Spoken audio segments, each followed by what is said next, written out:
Francisco Andino, con quien vamos a arrancar la entrevista. Me creo, doctor, buenas tardes y bienvenido. Arranca Eduardo.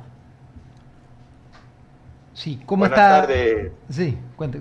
Sí, saludos, doctor. ¿Cómo está? Qué gusto saludarlo, justamente. Igual. Sí, en efecto, justamente yo quiero hacerle una consulta respecto del tema de los alimentos, pues, y el tema este aquí de medicamentos y cosméticos adulterados que están afectando a los consumidores. Cuéntenos un poquito qué está sucediendo respecto del tema, pues, y cuéntenos un poquito eh, qué acciones debería tomar el Ministerio de Salud. Sí, primero referir que el Instituto Nacional de Higiene, el cual fue hecho por ley legislativa en 1942, venía cumpliendo 7 actividades de funciones y entre ellas precisamente era el registro sanitario, que no era un registro sanitario documental, sino un registro sanitario laboratorial. Si bien es cierto, había deficiencias en el tiempo y los industriales y algunos empresarios se quejaban de este tema, pero al final teníamos nosotros la certeza de que estábamos consumiendo medicamentos adecuados para cualquier patología, que estábamos teniendo alimentos sin contaminantes y que podíamos tener cosméticos sin afectación de la salud. Eh, la periodista Inostroza, Yaney Inostroza, y la Universidad Católica de Quito generó inclusive estudios y prácticamente existen más de 54 alimentos o productos alimentarios contaminados con plomo y cromo, que hasta la fecha no hemos podido nosotros determinar el impacto en la salud, que pueden ser alteraciones neurológicas, cánceres y condiciones hematológicas. Sin contar, por supuesto, el tema de medicamentos que muchas veces no tienen los componentes necesarios, se deshacen las tabletas cuando las abre de los blisters y que verdaderamente no estamos sabiendo nosotros qué es lo que estamos consumiendo. A lo que el día de hoy yo publicaba algo duro, fuerte, pero que era necesario. Hay un sicariato sanitario precisamente porque no tenemos esa actividad importantísima y en la cual grupos de médicos guayaquileños sobre todo exclamamos y pedimos desde hace muchos años atrás que retorne el Instituto Nacional de Higiene, que fue eliminado por decreto 1290 del 13 de septiembre del 2012 en el gobierno del entonces presidente Rafael Correa Delgado.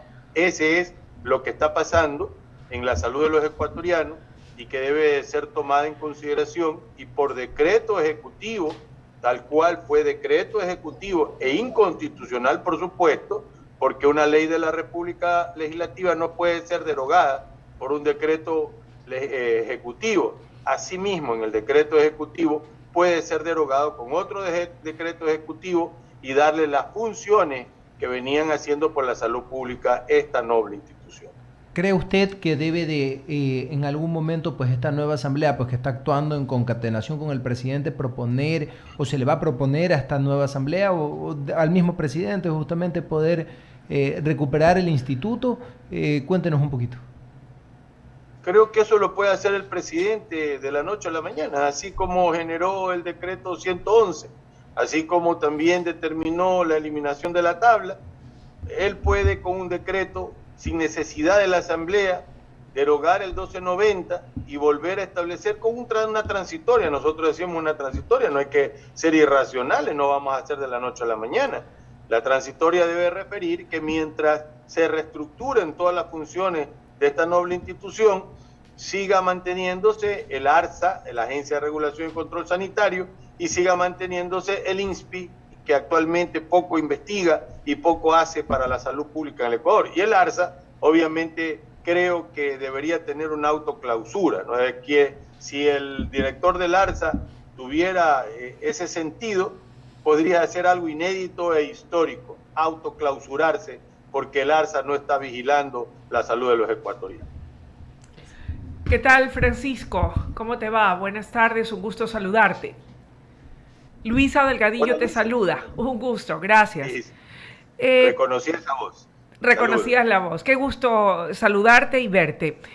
Francisco, el ARSA ha dicho que serían 926 los productos con riesgo de contaminación de metales pesados y que en 72 habían sido tomadas las muestras por estar en categoría de alto riesgo. Un poco para entenderlo mejor, ¿cuáles podrían llegar a ser las consecuencias en la salud de los seres humanos al ingerir determinados alimentos que tendrían presumiblemente esta contaminación por metales pesados? Las consecuencias para la salud. ¿Qué tipo de enfermedades o de dolencias o de afectaciones podrían derivarse en nuestra salud? Un poco para tener claro la gravedad del problema. Los metales pesados, Luisa, no son fáciles de metabolizarse ni eliminarse. Es más, tienen que haber terapias quelantes, precisamente extrayendo los metales pesados del cuerpo de las personas contaminadas. Estos metales pesados, si bien es cierto, pueden determinar problemas gástricos, pueden determinar problemas en el sistema nervioso central y periférico, generar problemas hematológicos, entre ellos cánceres hematológicos, y determinar también problemas renales. Es decir, el impacto que tienen estos contaminantes que ingresaron o no fueron específicamente analizados de forma laboratorial y solamente fueron en forma documental, han generado una gran preocupación en la comunidad sanitaria y que no hay clamor nuestro que sea escuchado porque no hay voluntad política. Al final, la construcción de la eliminación del INH conllevaba también a un efecto que tiene que ver en la parte económica y en la parte de la corrupción, que era tratar de proveer medicamentos, proveer una serie de condiciones que no están dentro del marco sanitarista y que definitivamente debemos hacer eco. Yo creo que los medios de comunicación, los comunicadores sociales como ustedes, que tienen una gran seriedad, deben de ponerse también en este marco de condición que lo ha hecho Yaney Nostroza y que otros medios lo ha recogido también como Diario Expreso y ahora I99, que definitivamente el presidente de la República debe de tener el razonamiento completo que hay un sicariato sanitario que nos está matando y enfermando de poco en poco, sin contar, por ejemplo, los efectos de antihipertensivos que no funcionan, anticonvulsivos que no funcionan. Yo soy neurólogo, están convulsionando nuestros pacientes, están entrando en estatus epilépticos y también antidiabéticos, que lo que hace impactar es en el tercer nivel de atención, precisamente provocando problemas generales, porque son enfermedades crónicas degenerativas que controladas en el primer nivel, en el tercer nivel tienen que ver con el stroke cerebral, con el infarto agudo del miocardio, con la insuficiencia renal, con problemas serios. Y que mientras no tengamos un ente regulador, Estados Unidos tiene la FDA, Europa tiene el EMA, todos los países tienen un ente regulador, controlador, porque eso se llama autonomía y soberanía. Con ese decreto malverso, perverso, aberrante, determinaron la ruptura de la soberanía de los ecuatorianos, de lo que consumimos, sean medicamentos, alimentos, lo que se ponen en cosmético ustedes las damas. Francisco, lo que dices es muy grave y muy serio, sobre todo en lo que concierne a tener una verdadera idea y claridad del tipo de enfermedades neurodegenerativas de mucha gravedad, que sin duda para quienes hemos tenido tal vez dentro de nuestras familias casos como los que tú señalas, realmente es muy duro tanto para el paciente como para su familia y para el entorno. Tú fuiste ministro de Salud Pública.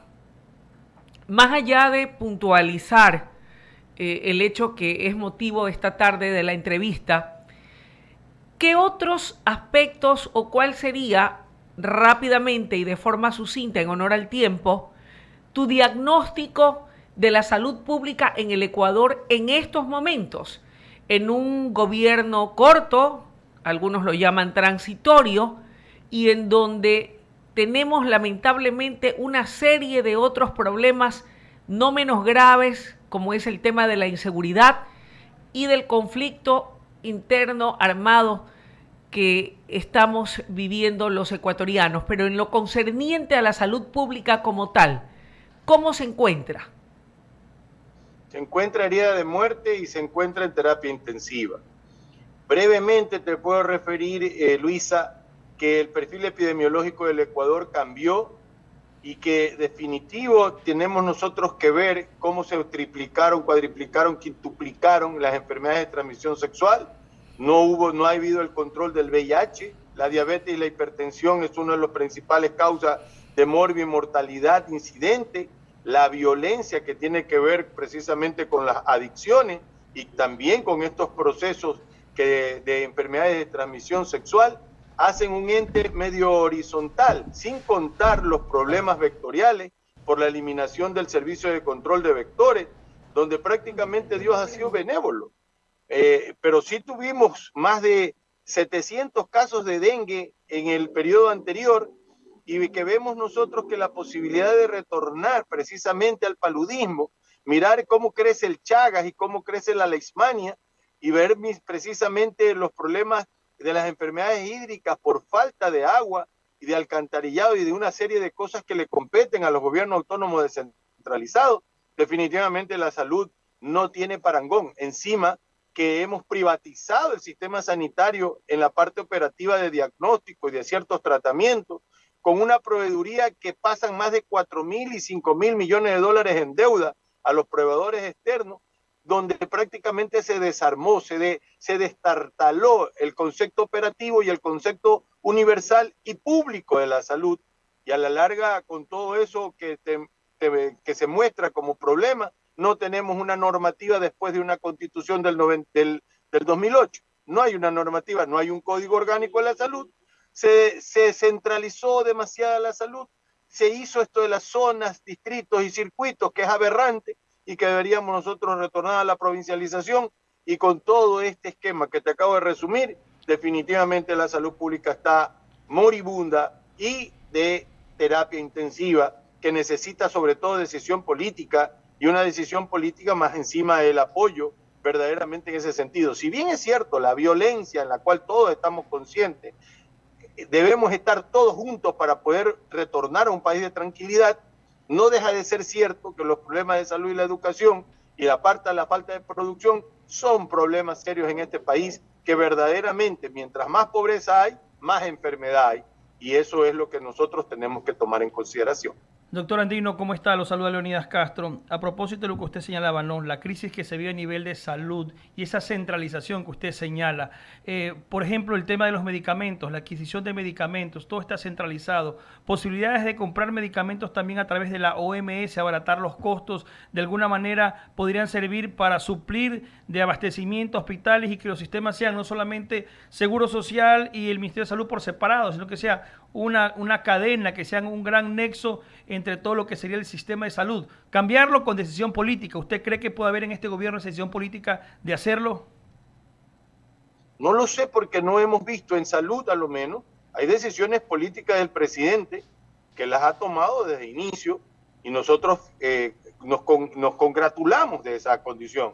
Pero en el tema de salud no vemos nosotros una agenda, no estamos viendo una orientación desde la máxima autoridad, desde la máxima representación, que es el presidente Daniel Noboa. Y cuando nosotros hablamos de adquisición de fármacos, el grave problema no tiene que ver dónde lo compramos. El grave problema tiene que ver con la ley de coimas públicas, esa ley de contratación pública que verdaderamente ha limitado la adquisición de fármacos de forma directa y que lo ha, inclusive la Contraloría, por ser parte del ente necesario, siempre está mirando no la calidad de lo que se compra, sino el costo de lo que se compra. Entonces, la ley tiene que ser derribada. Mire, de los 670 ítems de fármacos, nuestra industria, que tiene unas buenas prácticas de manufactura, asociadas en ALFE, asociadas en las diferentes organizaciones, pueden darnos a nosotros 400 ítems. Si compramos directamente a la industria nacional, bajamos el costo de los medicamentos entre 45 y 60% del costo válido al público, precisamente porque la ley 2012, que no la hemos podido reformular, nos determina que el precio de la fábrica, sobre el precio de la fábrica, hay que subir 25 para las distribuidoras y 20 para la dispensadora final. Por eso que a usted mira allí que verdaderamente usted tiene una gran construcción farmacológica de la salud que también es aberrante. Ahora hay más farmacias que tiendas en los barrios.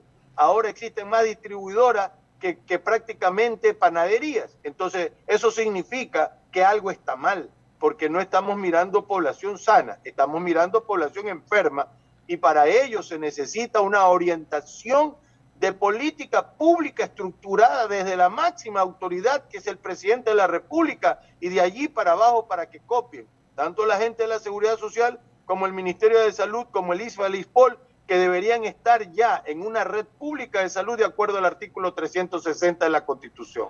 Doctor Andino, usted también fue director del Hospital Teodoro Maldonado Carbo en Guayaquil, y esa experiencia me gustaría también conocer por qué hay tantas trabas, por qué no se pueden tener los hospitales, por ejemplo, del IES a un 90% de abastecimiento de medicina, por qué no hay los profesionales que se necesitan, no hay especialistas. Usted pide una cita al call center del IES, se la dan después de 3 meses y usted le mandan a hacer un examen sofisticado que requiere un tomógrafo, resulta que no le llaman nunca. La pregunta es, ¿por qué se hace tan difícil en estos sistemas de salud ser eficientes? ¿Cuál es el problema?